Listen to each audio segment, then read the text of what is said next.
Assalamualaikum warahmatullahi wabarakatuh. Bismillahirrahmanirrahim. Alhamdulillahirabbil alamin. Wassalatu wassalamu ala asyrofil mursalin sayyidina maulana Muhammadin wa ala alihi washabihi ajmain. Amma ba'du. Sederenge kula takzim teng para sing rawuh. Dongaaken Sayyid Muhammad Ikhlas, muridé mau cerita sangu mbek rabi. Wis dongakno Sayyid Muhammad legowo di murid sing cerita rabi mbek sangu mbek nyindir Gus Raub. Ingkang kula hormati niki wonten Gus Raub, wonten Habib Husain, Habib Syekh Abud, wonten Habib Soleh Al-Kafs dan ingkang kula hormati. Kula berpikir begini nggih. Kula ikrar nggih. Kula tak sering bahasa Indonesia mawon. Kula seikrar-ikrarnya yang diceritakan para saksi tadi, murid-murid beliau adalah benar. Sebab itu kula ikut bersaksi yang membela jenengan sehingga menangi Sayyid Muhammad, ya ora duwe wajah ganteng kok Sayyid Muhammad. Tapi banggalah nanti mau jenengan nak mlebu swarga dimodifikasi, pun ganteng kowe. Oke, wonten cerita ngeten Habib Husain, wonten orang tanya, "Gus, kenapa Nabi itu kok ganteng, wali kok ganteng?" Sing jawab ya lucu. Kok Nabi mesti mlebu swarga, dadi ngrubahi ra akeh-akeh. Dadi mulane sing rapati ganteng kudu ngibadahe sing tenanan karena mlebokno swarga wong ra ganteng butuh ekstra salon nih malaikat. Nah niku. Begini Pak Hasan, ini tonggo kula sering ngaji teng Bojonegoro, terus piyambake nggih sakjane ra di rival kalian kula. Begini Pak Hasan, tadi kata Mas Lutfi itu pengganti dari nama sinten Hisam nggih. Syihab. Itu begini nggih. Ada cerita dan ini semua yang tidak menangi Sayyid Muhammad kedah seneng. Karena hadhil millah atau hadatin ini milik yang menyaksikan Rasulullah SAW juga yang tidak menyaksikan. Ini pokoknya kalau bela mayoritas, secara pemilu mesti menang kula karena ini mayoritas. Rasulullah itu begitu mencintai dan begitu rindu sama ikhwani. Mereka kata sahabat, saya ini ikhwanu kayak Rasulullah. Enggak, antum ashabi, kamu itu sahabat saya.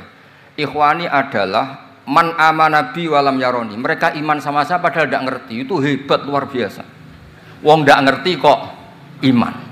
Wong ra tau disangoni Sayyid Muhammad kok seneng. Loh, itu hebat.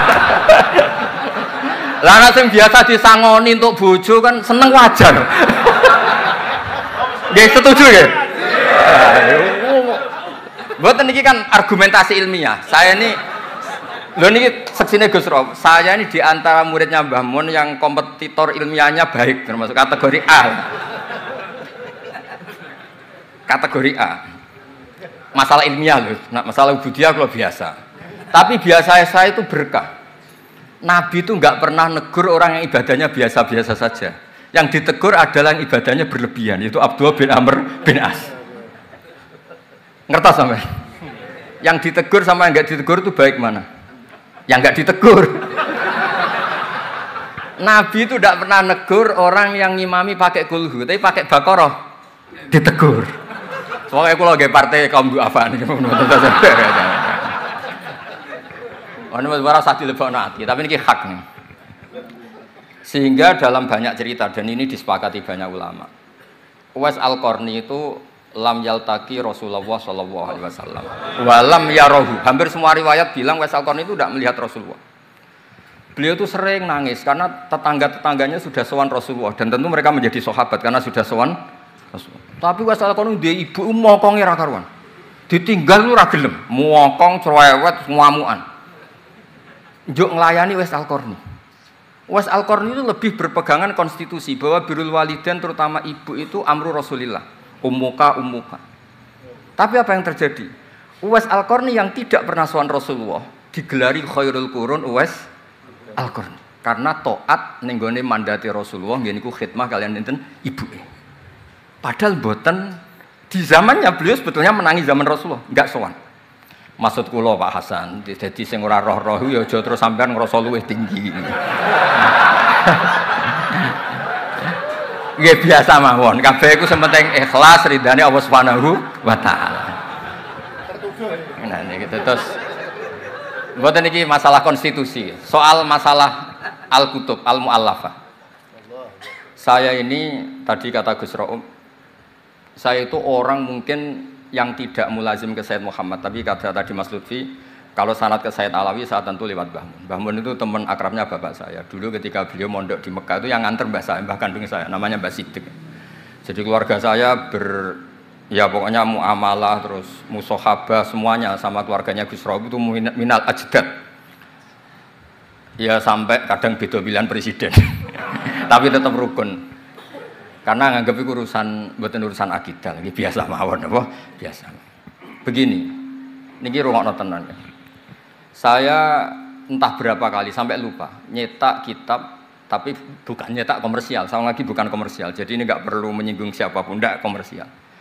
Al-Hajju Fadha'il wa Ahkam itu saya nyetak entah berapa kali. Dan semua yang saya kasih Gus Rob itu mesti terus minta dibacakan. Kenapa? Karena semua fikih di Indonesia itu pasti bilang ar-ramyu itu ba'das zawal. Semua takrib mu'in i'ana semuanya pasti ar-ramyu itu ba'das zawal. Kunna natahayyanu fa idza zalati syamsu romaina. Kita ini nunggu zawalu syamsi baru romaina. Ya ramyu yaumil hadi asyar. Ketika ada peristiwa muassim terowongan Mina, karena jutaan orang ke titik yang sama di jam yang sama. Sama lagi jutaan orang ke titik yang sama di jam yang akhirnya Sayyid Muhammad memberanikan diri fatwa secara terbuka bahwa boleh romyu qoblas zawal. Mereka mesti komplain, iki kitab apa? Sampai komplain, saya bilang ini yang ngarang putune Kanjeng Nabi. Kabeh bantah. Terus tak dudono takbir dan beliau cara ngendikan masuk akal. Ya niki sing sering haji napa mari sakniki haji ya wonten sing bisnis bareng pokoke sing haji lah niki cerita. Sing haji, sing bisnis haji tenan pokoke haji. Sebetulnya dalam romyu itu kan boleh nafar awal, berarti selesai tanggal 12, bisa nafar sani sampai tanggal 13. Terus kata Sayyid Muhammad, jika bisa isqatur romyi yauma salisa asar bil kulliyah, bisa menggugurkan romyu tanggal 13 bil kulliyah. Fali ayya juzat takdim min babi aula, apalagi ini sekedar takdimul waktu.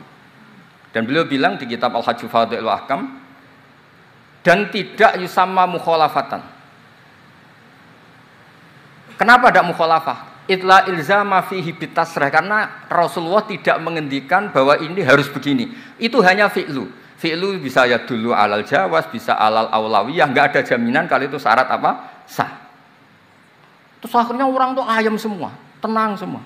Berdasar fatwa Sayyid Muhammad yang kita sosialisasikan. Saya baca itu berkali-kali. Jadi saya cerita, jadi ini benar-benar cerita naskahnya Sayyid Muhammad. Orang cerita sangu. Nah, ini buatan cerita. Terus kedua, tawaful haid. Saya sering ketemu orang-orang yang nekuni medis. Gus, kalau kita pakai obat itu kadang masalah, ada efek samping gini-gini. Padahal kalau kita nunggu suci kayak cerita Sayyidah Aisyah, Rasulullah itu pimpinan. Mereka pasti ikhlas disuruh nunggu Sayyidah Aisyah sampai suci kemudian tawaf ifadah. Tapi ini kan kita orang kebanyakan. Hotelnya kalau lama-lama ya kita tidak kuat bayar, kena komplain. Pesawatnya juga gitu, kalau lama-lama juga kena komplain, tidak bisa pulang kan. Dan itu kata Sayyid Muhammad sederhana ngertikan. Beliau menyarankan tawaful haid itu intikal madhab saja. Atau tidak usah intikal. Kalau mendekati waktunya habis, langsung tawaf. Tapi nunggu waktunya mepet.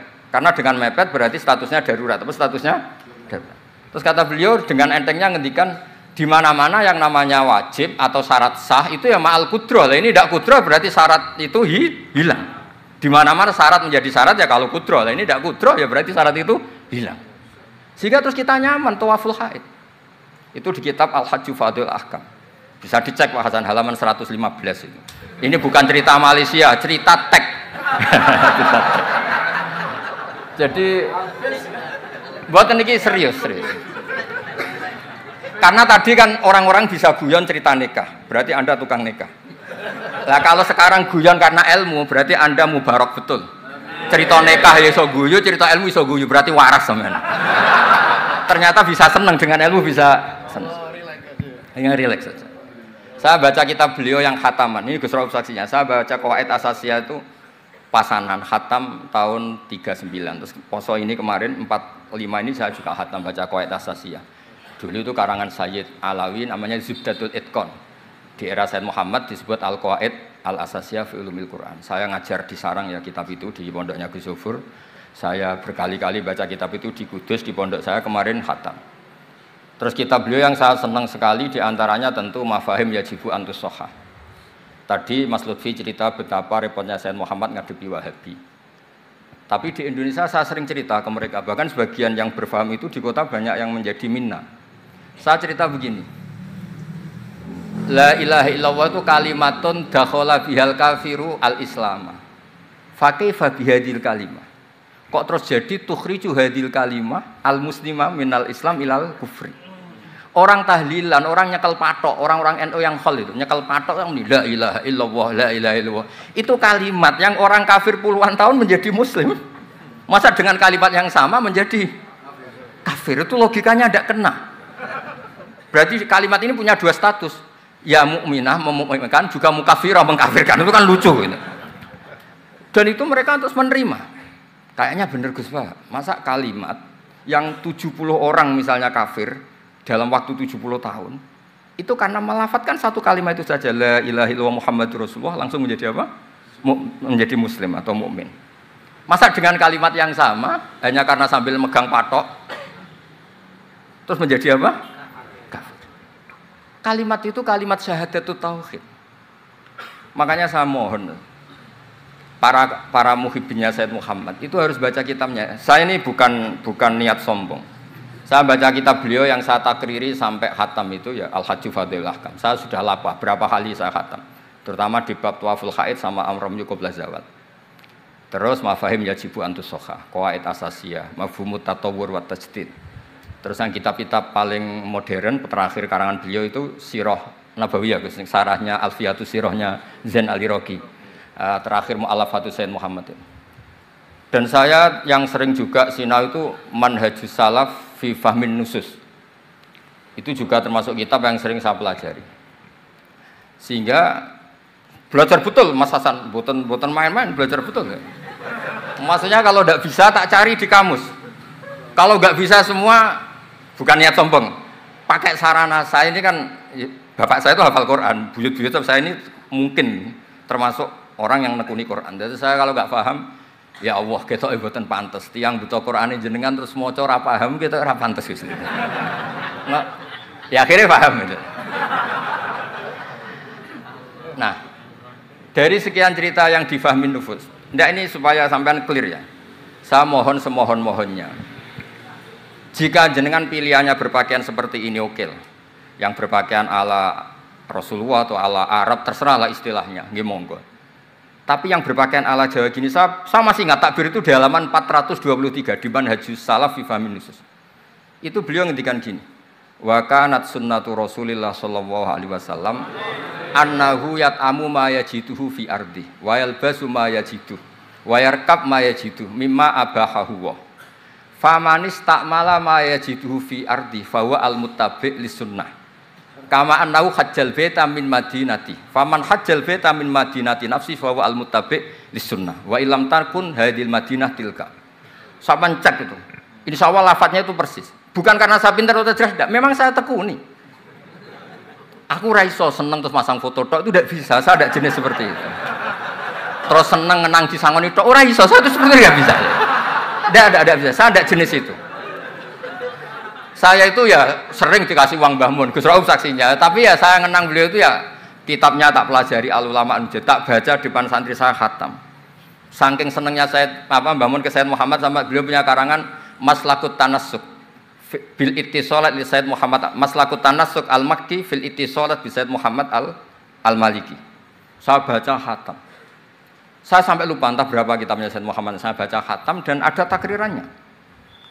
Takriran ini penting karena argumentasinya ilmiah. Misalnya begini, kalau orang ke kuburan kemudian agak diluk, dianggap suratus sajidin li makhlukin. Suratus sajidin li makhlukin. Maka kata Sayyid Muhammad kadang jawab ya lucu. Berarti orang yang koinnya jatuh, koin duit receh.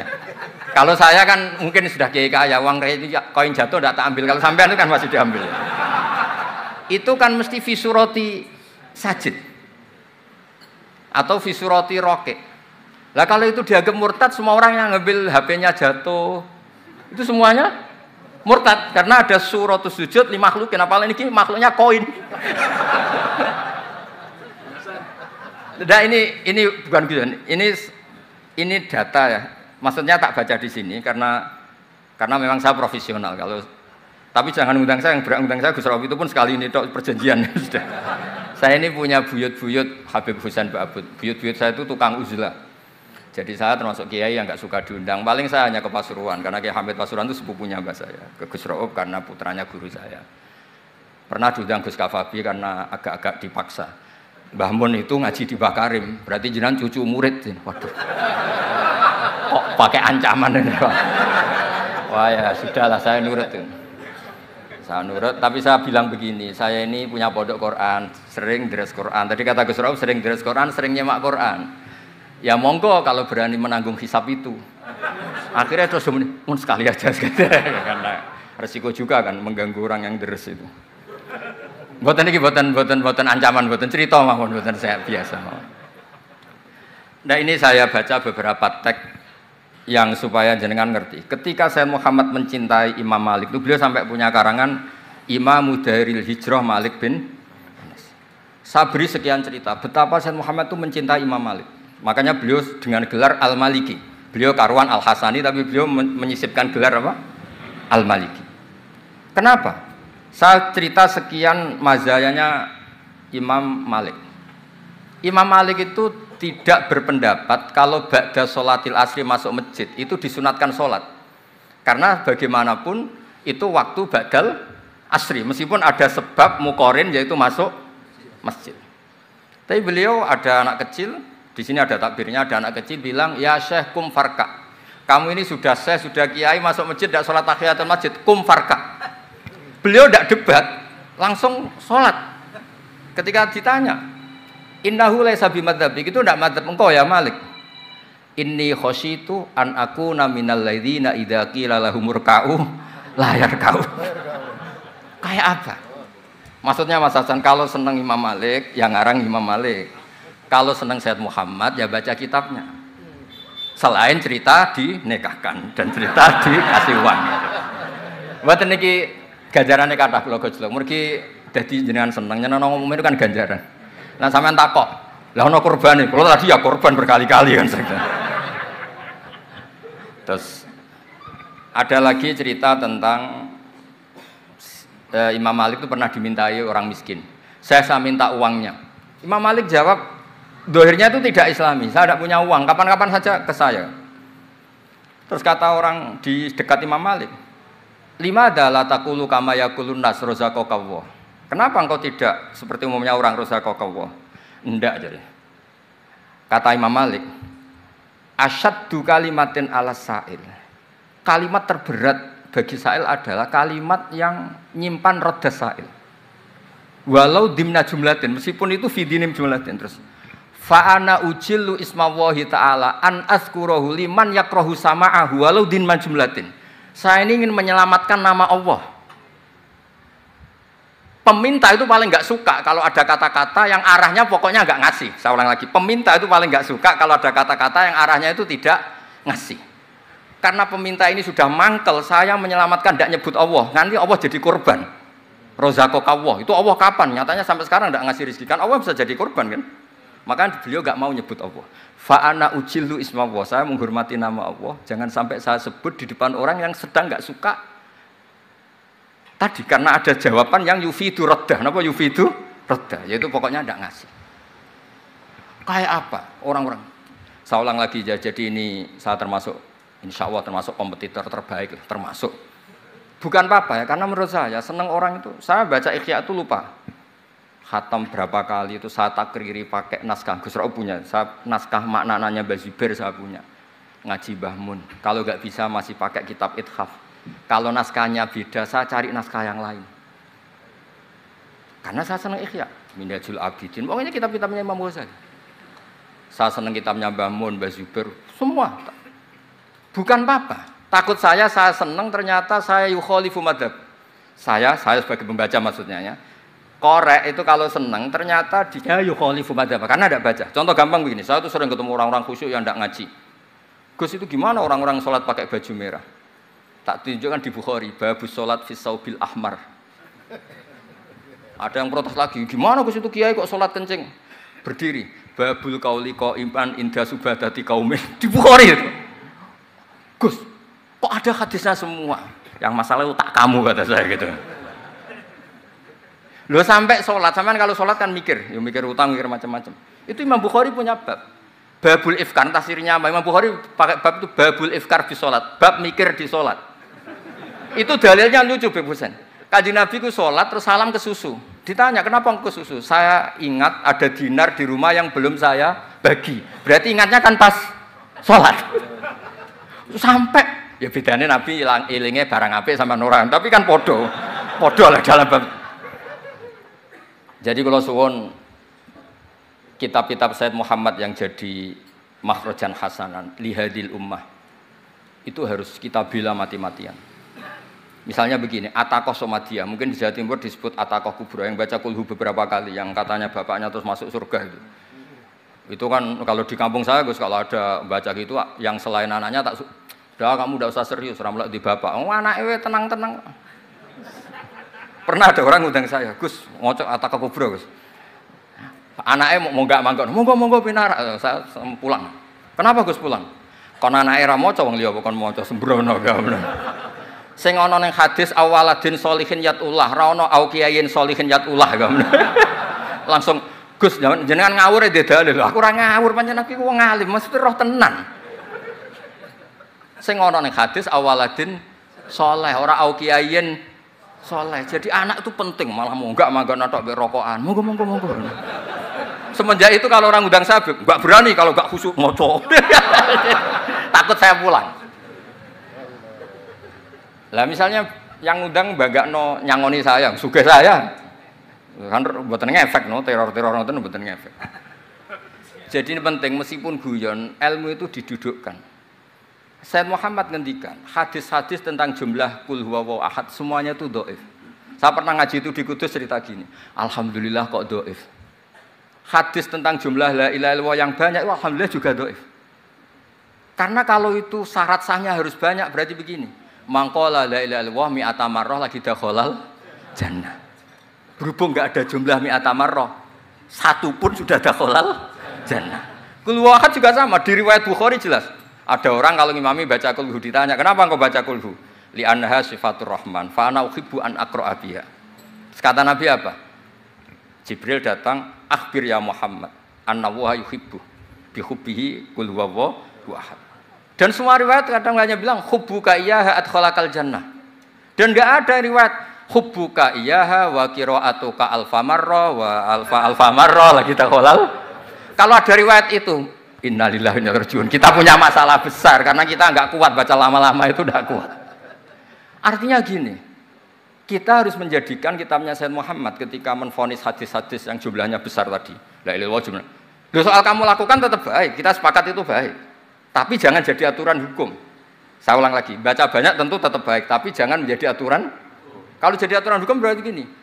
Dakhalal kafiru fil Islam in qara'a la ilaha illallah alfa marrah mi'ata marrah. Itu yang mengislamkan di masjid capek itu. Karena nunggu alfa marrah. Jadi mohon karena agama ini yuridu wa bikumul yusra, agama ini Allah inginnya itu mudah. Buistu bil hanifiyatis samha, semuanya itu mudah. Tapi jangan tahawun ya. Jadi kalau suwon tadi alhamdulillah sudah diduga saya 20 menit karena memang saya ini tidak bisa pidato. Saya kalau ngaji di rumah ini Gus Rauf saksinya. Saya ngaji biasa 4 jam, 3 jam biasa ngaji. Ngaji ada kitabnya saya baca Jalalain, pinggirnya ada Sofi, ada Futuhat Ilahiyah, kadang ada Tobari, itu kuat. Kenapa saya kuat 3 jam kalau ngaji? Saya ini pecinta umatnya Rasulullah SAW.